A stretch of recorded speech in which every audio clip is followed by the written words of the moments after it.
Anohana is an anime that carries with it a plethora of themes and motifs that one can delve into its story in order to find. It deals with friendship, transitioning into adulthood, struggling with societal expectations, and trying to find or create an identity for yourself after a traumatic experience. All of these things are integral to the story, but I believe that our character's development, or lack thereof, towards the beginning, really stems from one overarching plot theme: survivor's guilt. Except it's different from what comes to mind when we think of the concept in contemporary usage. The Merriam-Webster definition of survivor's guilt is a deep feeling of guilt often experienced by those who have survived some catastrophe that took the lives of many others. This derives in part from a feeling that they did not do enough to save the others who perished, and in part from feelings of being unworthy relative to those who died. Typically, as per the definition, we think of the phrase in terms of one person surviving a traumatic experience while many more people they were close to lost their lives in that single event. However, in this case, our main character's childhood friend Menma is the only one who died. That's one person out of 6. Maybe this sounds cruel setting it down to a statistic, but it very interestingly enough changes our perspective on what the term survivor's guilt could mean. When we look at it compared to the typical definition, a few things set it apart. As mentioned previously, this story entails 5 people surviving while one person is prematurely ripped away from the world. All but one of them never even saw it happen, and never had a chance to try to prevent it. At this point in the story, we see them as very young, perhaps only 11 or 12 years old. Menma runs off because of the immature and unintentional cruelty of our young characters, and ends up drowning in the river. From here, our surviving characters live their lives overcome by grief and unable to find solace or come to terms with her loss in any healthy way. This plays into a double layer that appears within our main cast. Each of them had a role to play in the actions and words that led up to Menma's death. Not only are they plagued with the guilt of being able to continue on with their lives, but on top of that, they all feel, to differing degrees, responsible for causing her death in the first place. The Super Peacebusters not only see themselves as unworthy survivors, but almost as murderers as well. Unable to cope, our characters carry the guilt of holding responsibility for her death, as well as the guilt of having the chance to continue to live and grow, which Menma's mother remarks on. Deep down, they know that they didn't kill Menma, but their guilt manifests itself as a rationale for the pain they feel. It's almost easier for them to say that they did kill her, as it assumes that they had some kind of control over the situation. It's easier for their minds to explain and comprehend than the idea that it was a freak accident and that the world just took her away so suddenly and without reason. This guilt in and of itself manifests within each character differently. As the show goes on, each person is forever changed by the weight of the past, and because of this they've taken differing roads in life. On a surface level, things appear to be okay for some of them. Yukiatsu is athletic and handsome, and he and Suruko are going to an elite high school. Anaru has gone to a lower level school but has become a popular girl and has a good number of friends. Popo has become a world traveler and seems to be happy with his laid-back lifestyle. Jintan, on the other hand, has become a hikikomori, refusing to go to school, and instead has completely shut himself in. He is the only person whose guilt is the most apparent in his choice of lifestyle, whose actions most people can see as a direct answer to his grief at both the loss of Menma and his mother soon afterwards. However, as the story progresses, we see the manifestation of their guilt revealed one by one.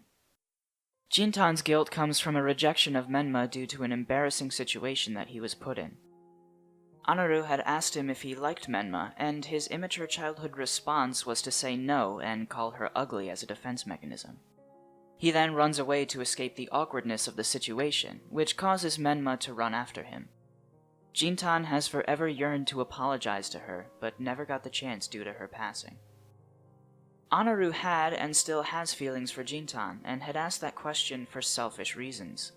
This is part of her guilt. Always looking to emulate Menma and jealous of her relationship with Jintan, she now lives her life by trying to blend in and be like the others around her, strongly influenced by and self-conscious of the opinions of others. Yukiatsu had run after Menma, confessing his love for her and offering her a hair clip. She turned him down, continuing after Jintan and soon after losing her life. Yukiatsu is haunted by her rejection. He struggles with his inferiority complex when it comes to the former leader of the Super Peacebusters, and believes that if Menma should haunt anyone, it should have been him, angered at the thought that even in death, she would return only to Jintan. On top of all of this, Yukiatsu is, all these years later, still stuck in Jintan's shadow, even after all he's accomplished. At night, he runs through the forest where she died in a sundress and white wig, trying desperately to cope with his guilt by pretending to be her, and, by extension, pretending she is still alive. Tsuruko feels regret at her joy stemming from Menma's rejection of Yukiatsu, as she has feelings for him. She lives her life close to him. They go to the same school and are often seen together. Many people even mistake the two for lovers. She has always been a quiet, calculating voice of reason for the group. She tends to psychoanalyze and point out the faults of the other characters, but her own biggest fault lies in her hypocrisy. Tsuruko found and kept the hair clip that Yukiatsu had offered to Menma. At night, when she's alone in her room, she'll wear the hair clip and wish that he could love her instead of a dead girl. For all her high and mighty words, she is just as broken and flawed as the others. Popo is perhaps one of the more complex yet underdeveloped characters in the show. He is the only one who actually witnessed Menma's drowning, having seen her being taken by the river's currents. The thought that he could have possibly saved her weighs heavily on his heart, and he's never been able to forgive himself for it. Menma's death and his guilt at having not been able to save her has left him restless and unable to settle down anywhere. As such, he's become a listless wanderer, taking up residence at the secret base only when he happens to be back in Japan. This is why he is so easily able to accept the idea that Menma has returned. He desperately needs closure. He needs a second chance to save her by sending her off to heaven. Here we see the event that drove them apart, as well as the themes that tie them together.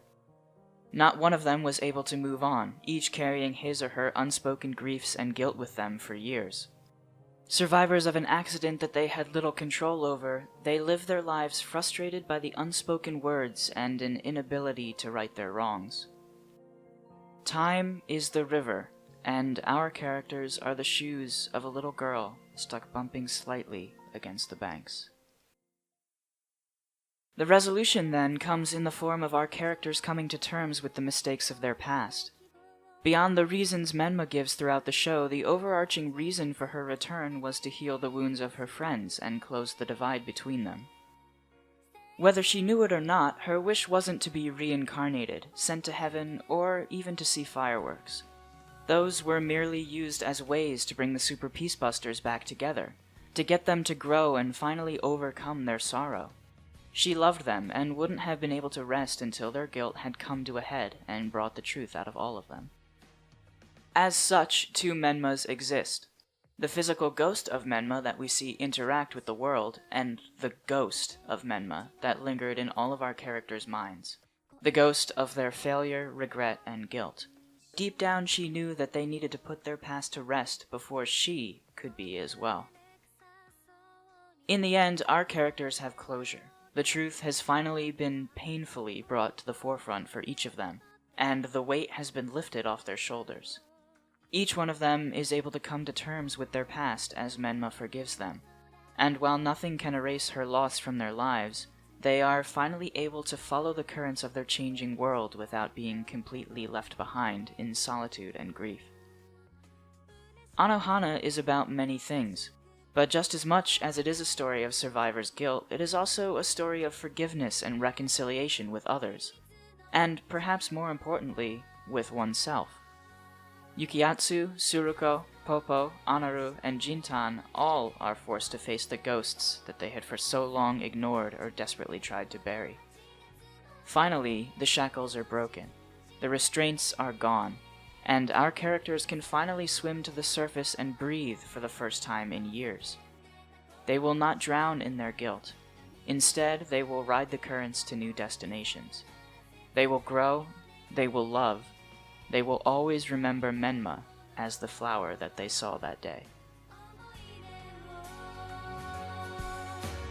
Thank you for watching. If you were moved by Anohana or simply enjoyed this character analysis, please leave a comment below. Thanks again.